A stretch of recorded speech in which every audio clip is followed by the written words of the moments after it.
بسم اللہ الرحمن الرحیم۔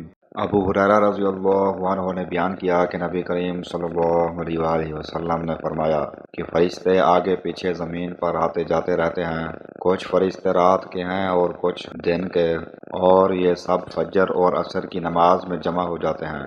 پھر وہ فرشتے جو تمہارے یہاں رات میں رہے اللہ کے حضور میں جاتے ہیں، اللہ تعالیٰ ان سے دریافت فرماتا ہے، حالانکہ وہ سب سے زیادہ جاننے والا ہے، کہ تم نے میرے بندوں کو کس حال میں چھوڑا۔ وہ فرشتے عرض کرتے ہیں کہ جب ہم نے انہیں چھوڑا تو وہ فجر کی نماز پڑھ رہے تھے، اور اسی طرح جب ہم ان کے یہاں گئے تھے جب بھی وہ عصر کی نماز پڑھ رہے تھے۔ صحیح بخاری حدیث نمبر 3223۔ ابو ہریرہ رضی اللہ عنہ نے بیان کیا کہ رسول اللہ صلی اللہ علیہ وآلہ وسلم نے فرمایا، کوئی شخص نماز کی وجہ سے جب تک کہیں ٹھہرا رہے گا اس کا یہ سارا وقت نماز میں شمار ہوگا، اور ملائکہ اس کے لیے یہ دعا کرتے رہیں گے کہ اے اللہ اس کی مغفرت فرما اور اس پر اپنی رحمت نازل کر، اس وقت تک جب تک وہ نماز سے فارغ ہو کر اپنی جگہ سے اٹھ نہ جائے یا بات نہ کرے۔ صحیح بخاری حدیث نمبر 3229۔ عبداللہ بن عمر رضی اللہ عنہما نے بیان کیا کہ ایک مرتبہ نبی کریم صلی اللہ علیہ وآلہ وسلم سے جبریل علیہ السلام نے آنے کا وعدہ کیا تھا لیکن نہیں آئے۔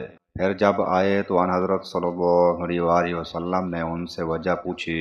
انہوں نے کہا کہ ہم کسی بھی ایسے گھر میں داخل نہیں ہوتے جس میں تصویر یا کتا موجود ہو۔ صحیح بخاری حدیث نمبر 3227۔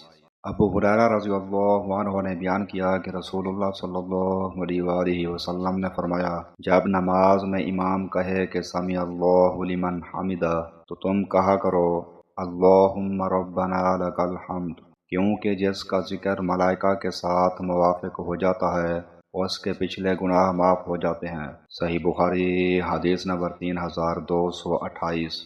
عبداللہ بن عمر رضی اللہ عنہما نے بیان کیا کہ نبی کریم صلی اللہ علیہ وآلہ وسلم نے فرمایا، جس نے کسی ذمی کو ناحق قتل کیا وہ جنت کی خوشبو بھی نہ پا سکے گا، حالانکہ جنت کی خوشبو 40 سال کی راہ سے سونگھی جا سکتی ہے۔ صحیح بخاری حدیث نمبر 3166۔